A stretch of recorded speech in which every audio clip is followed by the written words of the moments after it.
I am the Tofu Golem. Please enjoy the video. You start by preparing the sprite and essential data. Place the NPC where it should appear and set its default costume. This is your visual identity. Create variables for X, Y, and state, plus a list for patrol points or dialogue lines so you store movement and context. Once done, initialize position with a go to X.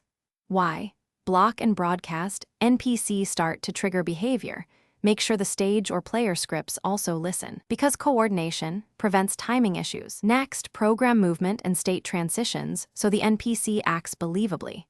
Use a forever loop that checks the state variable. When state is patrol, read the list of points and glide or move toward each, and when state is chase, point toward the player and move faster. Add detection by measuring distance and angle.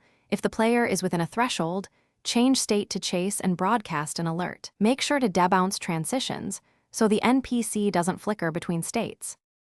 Finally, add interactions and polish so the NPC completes its role. When touching the player, broadcast an event or change a health variable. Include a cooldown so the hit doesn't repeat instantly.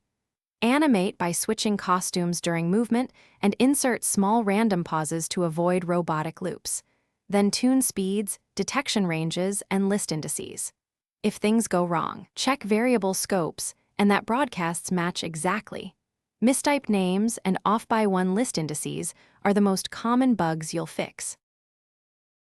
Thanks for watching. Consider subscribing if we helped you today.